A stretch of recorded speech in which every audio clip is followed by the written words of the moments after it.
Welcome to No Enemies Here, the show on the go. Good things are happening. Good things. Firstly, I'm not working at that slave school anymore.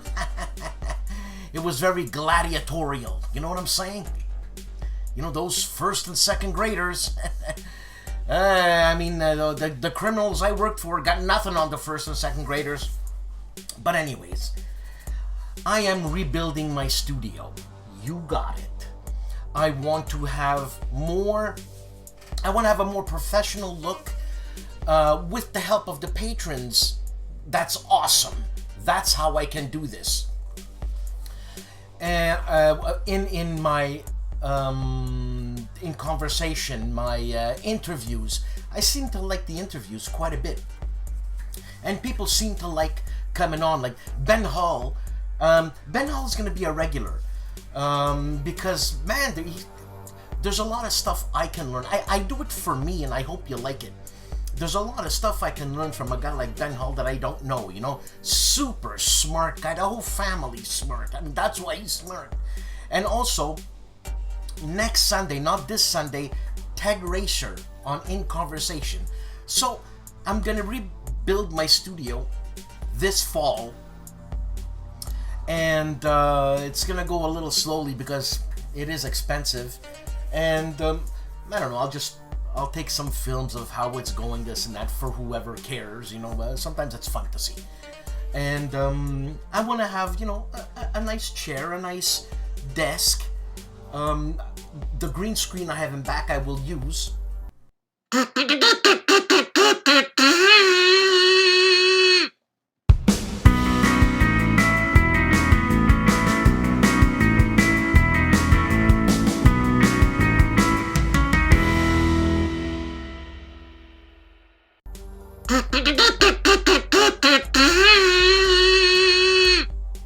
And you know, so at least the people who are being interviewed feel like it's a comfy, cozy thing, because I grew up in the years of Johnny Carson, David Letterman. There was other ones. Oh, there was a guy, Arsenio Hall. God, I didn't like his style at all. You know, it's that ooh stuff. I'm not into it. I'm more, you know, I don't want to put myself up there, but more Joe Rogan-ish, you know? And I've been listening to some Joe Rogan stuff, and I like his style. And when I interview, I usually have just bullet point questions, and even then, my interviewee will supply me with the questions. That is, as we're having a conversation, stuff will come up, and because of me being hyperactive, I will get that question, and you know, and so it makes for a very colloquial type of interview. You know what I'm saying? And so this is season 4, episode 30. No Enemies Here. Obviously, I'm talking about In Conversation, and I'd like to do this at some cons too. You know, like at midnight, when everybody's a little bit, you know, like tired, but still has the energy to play. Well, at a con, I'd like to have a room, you know, where I can do interviews and have a little bit of an audience, which would be real cool because we can have audience participation, just like we have with the comments on StreamYard or whatever thing we use. So, that's it. Riccardo's in the house. And, look, man, everything's looking good. It should be done by winter, my studio. And I want to keep it simple. Make everybody comfy, womfy, bumpy, if you want to say. And, hey, look, that's it. I'm being redundant here. Look, I hope you have a great show. A lot of stuff happening. Don't forget the CSRs, November 11th. I'm putting all this together. That is the video and the audio, the music, the format. I'm producing the whole thing, and I'm also sponsoring it. And it is actually, the first sponsor is Roger B. McGowan, who actually owns the Charles S. Roberts Awards, and he's kindly lending that license to Tim Tao. God, I always do that. Who is running this whole thing? And let me tell you, it's a labor of love, man. And I mean, this is you've heard this said a billion times. It's a labor of love, but there's a lot of work put into it. Look, just on my side, it's insane the amount of hours. So I can imagine Tim, the amount of hours, and other people who were involved, the amount of hours. It's a cleaner show this year. Don't forget November 11th, Charles S. Roberts. Let's keep it alive and well. Have a good show.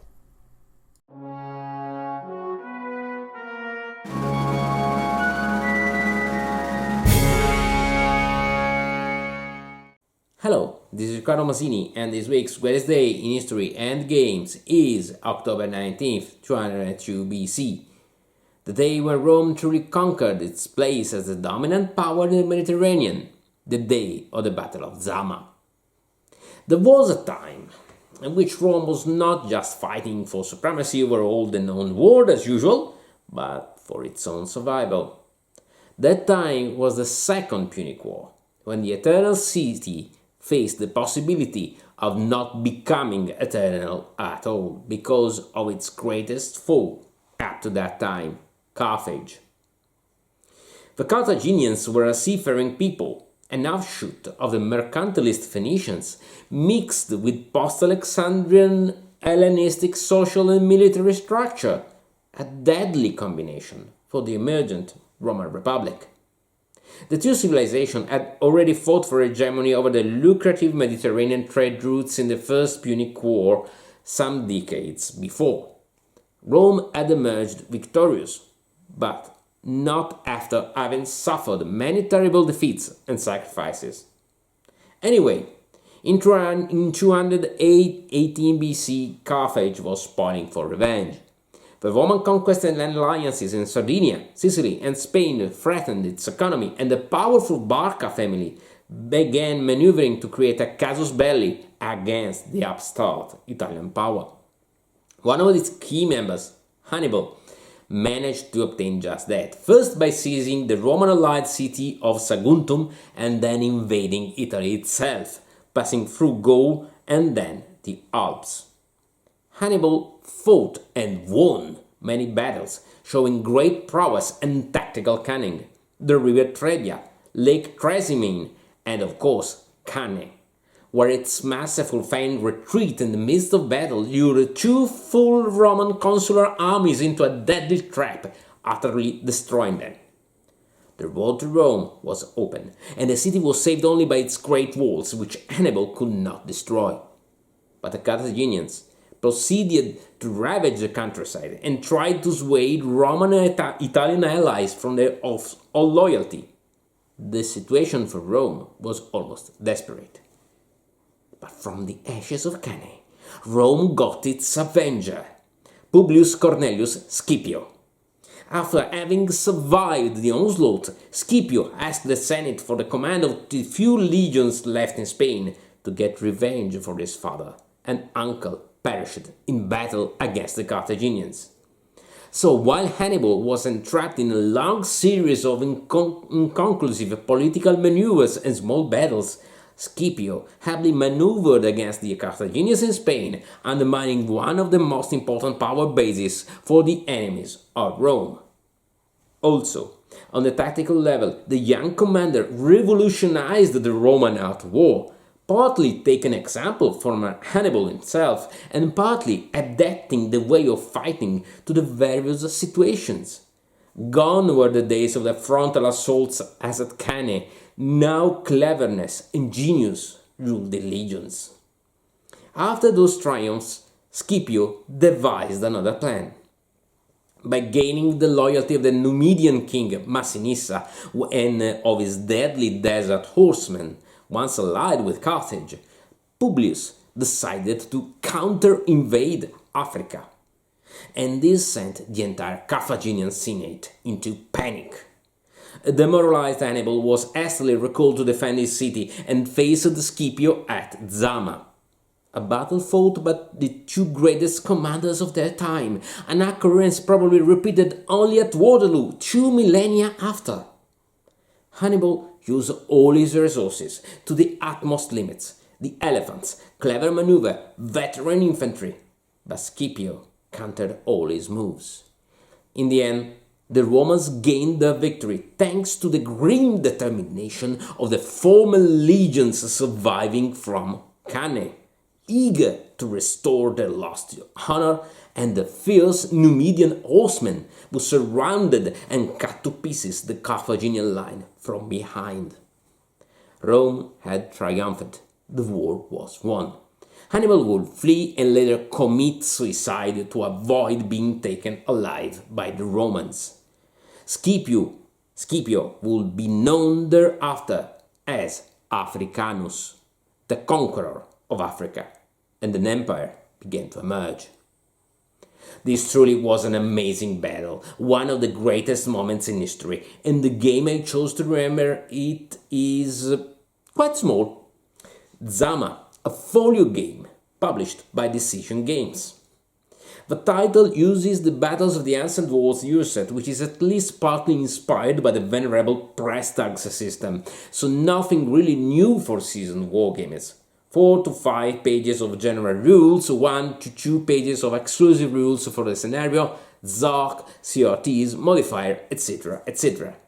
What I really liked about this game is that even with some relevant abstractions and a favor for the Roman player, it remains plausible and engaging while remaining absolutely light, reasonably short and easy to get on the table. Also, the exclusive rules contain some options to recreate Hannibal's plan, the features of Roman manipular maneuvers and chain of command, the unpredictability of elephants, and the fierceness of the Numidian cavalry. Not so bad for such a small game. Oh, if only they got the Roman spelling right. Anyway, Zama is fun, light, and totally accessible, both for gamers of all experiences who are passionate with history and have the curiosity of exploring firsthand one of the greatest military feats of all times. So, that's it for this week. See you on the next Battlefields. Ciao!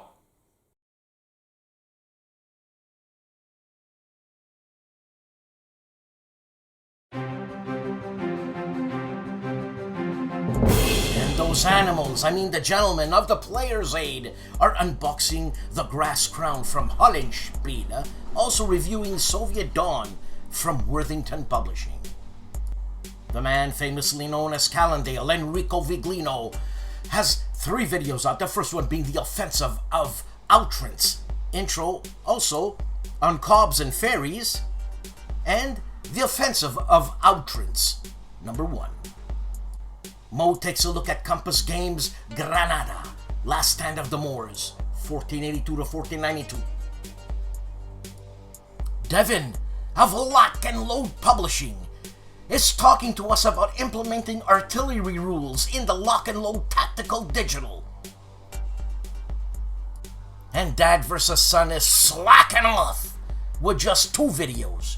Usually, every week he's got about 122. But this time it's only 2. So he's doing Auerstadt. Yeah, Auerstadt. Auerstadt. Look, Stigler, I'm sorry. He's doing the opening moves of Auerstadt. And turns 1, 2, and 3 of Auerstadt. I'll say it again. Wise Guy History. The Wise Guy gives us his final thoughts on Fields of Fire, Volume 1, 2nd edition. Also, History's honorable mentions, and in another video, what will we unite the white rose and the red, this crown of roses, and my kingdom for a horse, crown of roses. Next video, better to have love than lost, games he soured on, and give me liberty, tornado interruption game session. Oh, I guess he had a tornado somewhere. You want to know what's happening on the big board? I'll tell you what's happening on the big board. Kevin, in a sidebar, talks to us about intelligence systems and icons. I'm sure he's clearing stuff up that I don't know. Also, he had corrected me on when I was doing reporting on, I think it was his page, and I said ISIS, but it's ISIS. Thank you, Kevin. Also, great battles of history, the Battle of Issus. There you go. There you go. And the Battle of Issus wrap-up. The Grognard of 2020, voted by you on No Enemies Here, Jim Ozarski, is continuing the Battle of Townsend for La Salle 2. Also, What a Tanker, Somewhere in the Western Desert, Part 2, and the Chain of Command scenario playtest. You want to learn about history? This guy, history, okay? World War II Solitaire Board Game Channel checks out Warfighter, the World War II Tactical Combat card game. This is a playthrough, just another day, the observation post. Handmade Radice Smooth Bent Bulldog, clear 0 in straight grain 9mm hole. Look, Radice means root, and it's made out of briar, not the tree itself, but the root of the briar. So, the guy was ingenious to call it Radice. On Kings and General, you want to know why the European nobles fought? The history of duel. Check the channel out. I watch stuff and learn. 6 Actual is giving us a Cactus Air Force pilot update. This is his design, plus Shell Shock, ambush for 2-headed people, that is, or 2 people.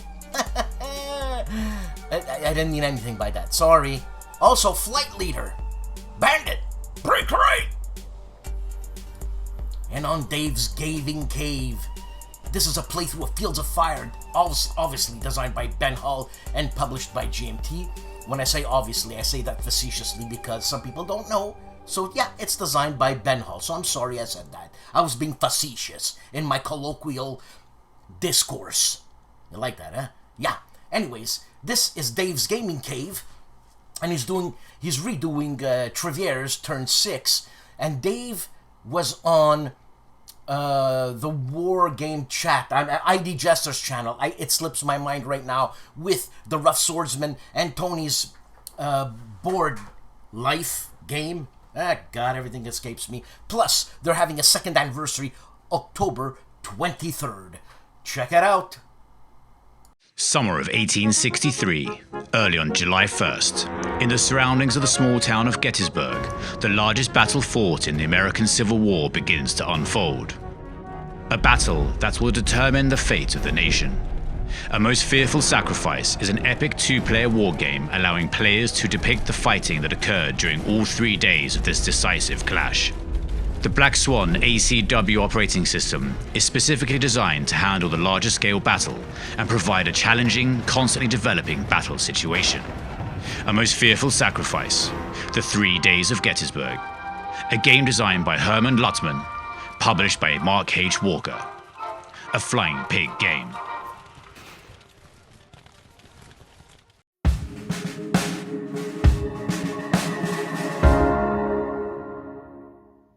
Hello everyone, this is Michel Leviathan-Sorbet from the Polish YouTube channel Wojennik TV. Here is, as always, my weekly roundup of the content published on Wojennik TV during the last week.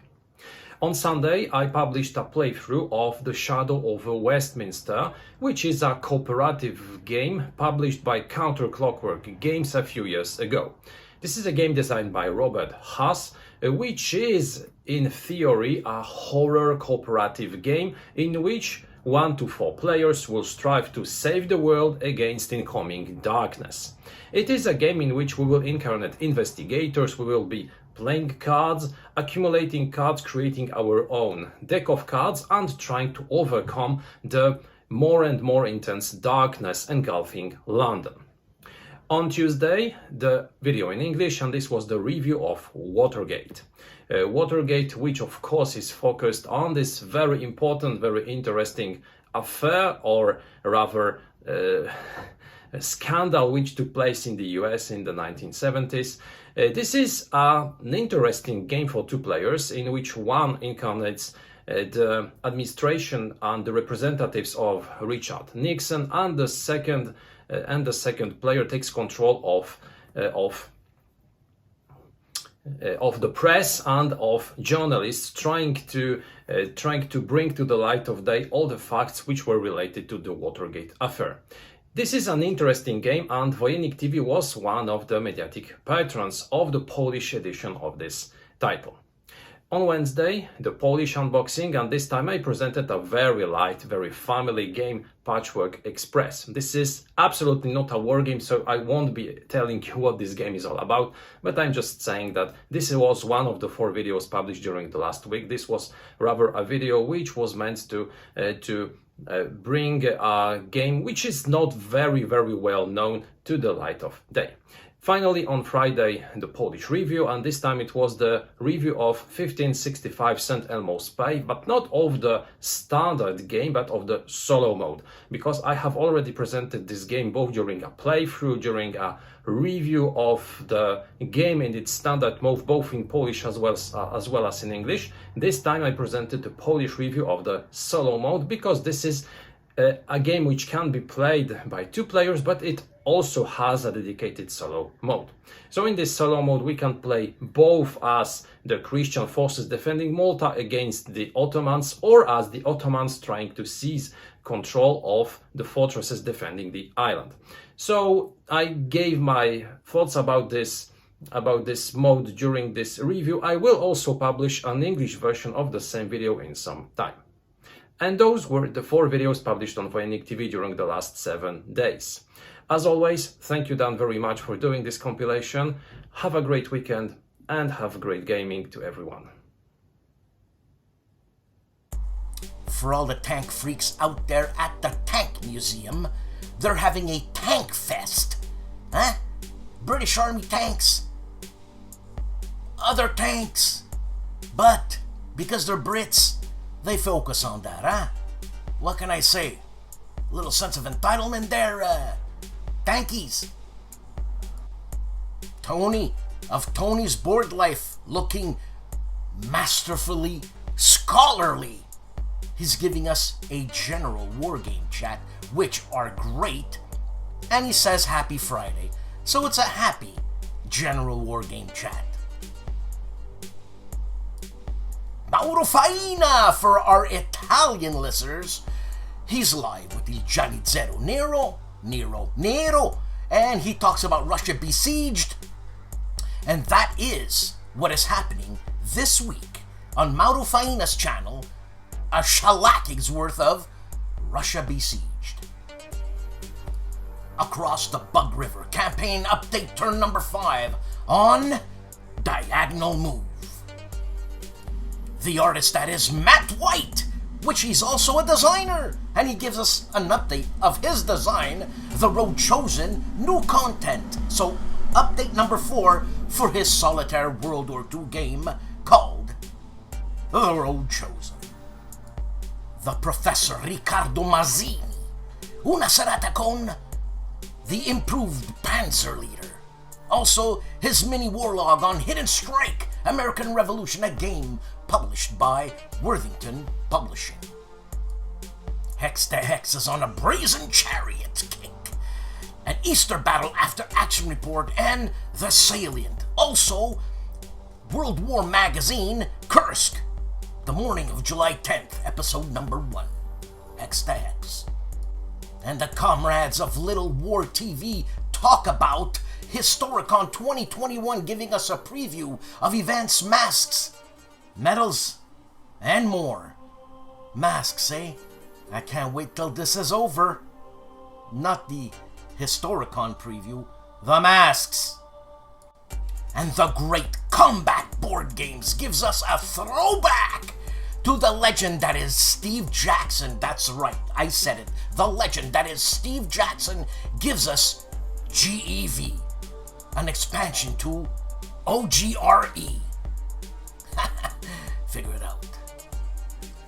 Rough Swordsman Wargamer is opening the box of his GMT sale goodies, Fields of Fire 2 with the Old Breed, a game by Ben Hull.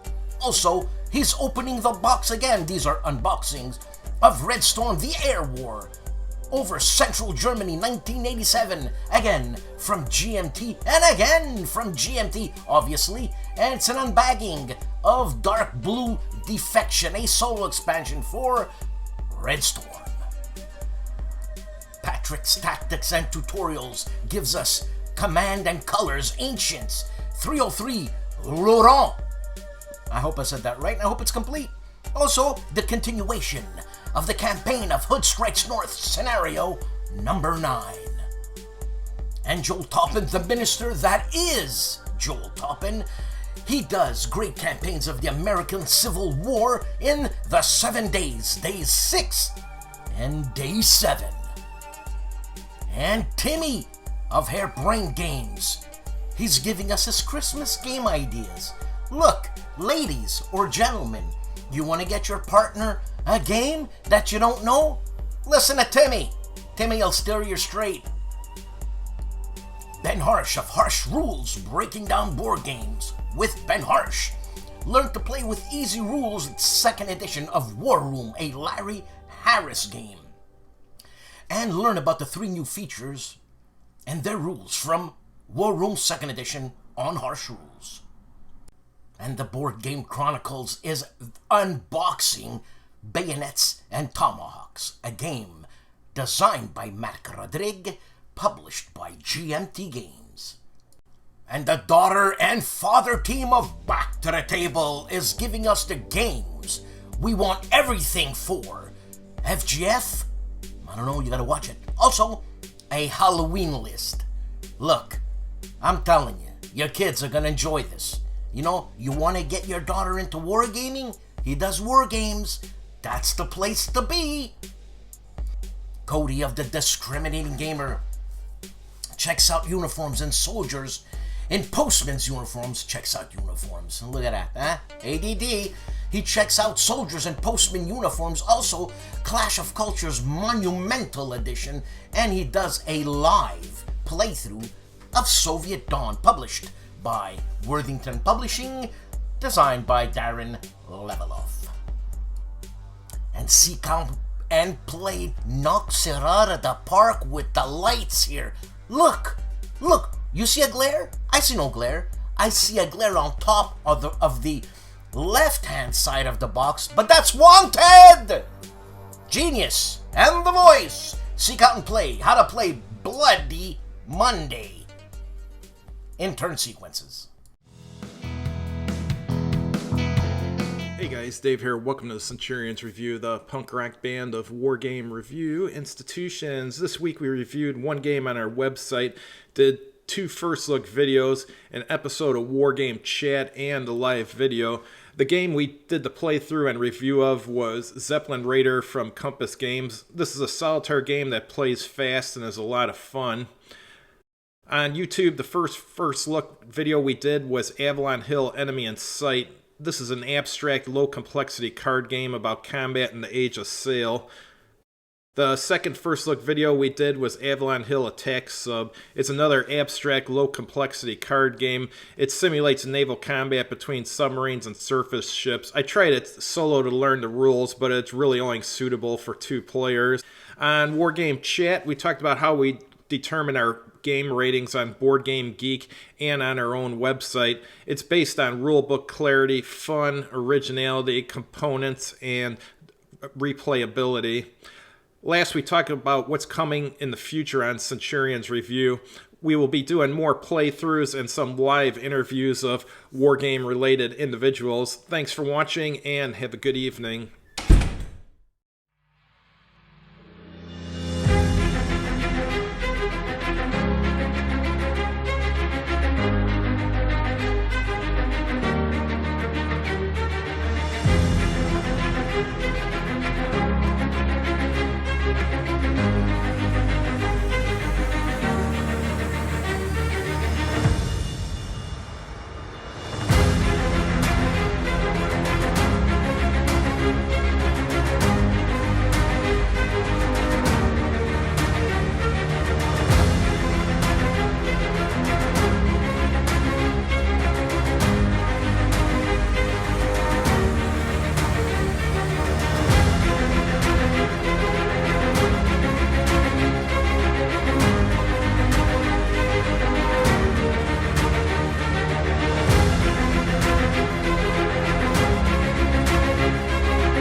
and Wardy Roll plays World War II.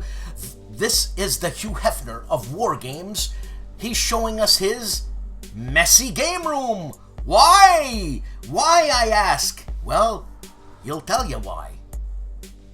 GIMPY of the GIMPY Gamer is taking a look at Haunted Mining Colony 415. I don't know that. Looks really interesting. Plus, another boot camp from Sean Drulinger's Point Blank number 29, Spotting, and the Hunted Kobayashi Tower. I thought Kobayashi was a film director. Maybe it is. Maybe it's a common name. Who knows? Maybe Kobayashi is like Smith or Tremblay. And my favorite Frenchman, expat in England, is unboxing a preview of his game. That's too cool. Of Red Flag over Paris, 1871, the rise and fall of the Paris Commune.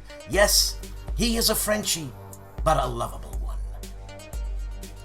I keep telling you guys, check out Dragon Man. He's not just about Yahoo and da-da-da-da-da-da-da. But check out his Civil and Revolutionary War display, getting better and better. This is the real stuff, man. And whoever lives in Colorado next to, I think it's Seven Springs, Mr. David Heath of Lock and Load Publishing, I don't know why you haven't checked this out.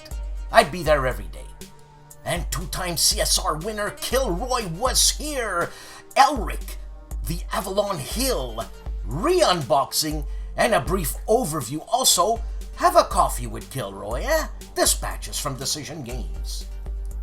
And on Mark Felton production, he's talking about Hitler's British family. Ha! Did you Brits know that? Also, the furthest south raid of the Africa Corps and the Frankenstein fighter, the Messerspit. Yeah, figure it out. And Cousin Artie of ARDWULF'S LAIR is pumping them out. He has the loot report from his Origins 2021 bankruptcy. Also, he's unboxing RuneQuest starter set and counterclipping out, and he's talking about outdated game systems. And on everything you wanted to know about war games but were afraid to ask, yes, I'm there, and we're talking about Legends of War Game Design. Also, he's unboxing ASL Action. He's got me there. Pack number 17, but he wrote Packle. You know, the guy's got a look, man. But, you know, in his defense, he did have one of his eyeballs punctured with needles. Yes, if you want to know about that, check it out. Also, inside the box, First to Fight Europa Invades Poland, 1939, refit edition from 1997, that is. And the master that we all seem to aspire to, STUKAJOE, is doing a splendid little war playthrough, turns 1 and 2, and also at the CSW Consum World Expo 2021, he is doing or giving us a video of the championship of Mike Denson's game, The Last 100 Yards. And ID Jester is live sometimes. Actually, he's live with the War Room. And don't forget, if I'm not mistaken, October 23rd, the War Room is having their 2nd anniversary. I checked this one out, and that's Dave from Dave's Gaming Cave. What? Man, these guys have a great time. You know what? No pretension, no nothing. They just have a great time. Sure, ID's a little snarky, but what do you want? Without the snark, you get no spark.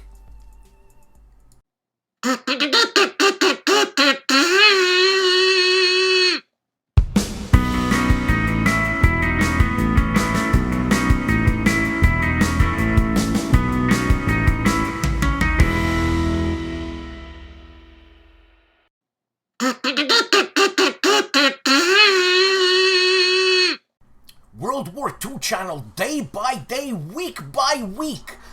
Resistance, Collaborate, and Die is their latest new episode. Also, A War Without Hate. I saw that one. Very interesting. I did not know. I won't say anything. Also, Stalingrad, Thunderdome, Paulus versus Chukov, and more. on World War II. Check it out. Great channel, Indy Nidell.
Another week, another show.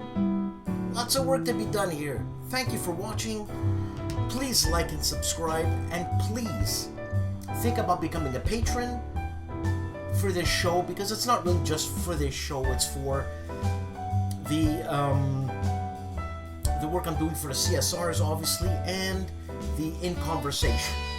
So it's the whole shebang. I'm not gonna put the patron here, patron there, you know. It would be nice, but then it becomes a pain in the butt, and then it's like, eesh. Anyways, please think of becoming a patron. It really, really helps. Don't forget the CSRs, November 11th. You saw a video of FORSAGE Games, Age of Dogfight, World War II. Check out their Kickstarter. And I can't wait to get this room happening, to have like a studio type thing, you know, have a placed camera and, you know, a better camera, which I do have. I'm not using right now because I don't have the setup for it, but I will get the setup for it.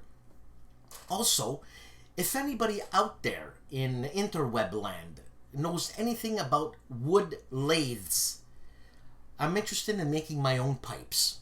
All right, so I know there are secondhand wood lathes happening for, I don't know, $300, $400, $500, but I can get a brand new one for about $800. So what do I do? You know what I'm saying?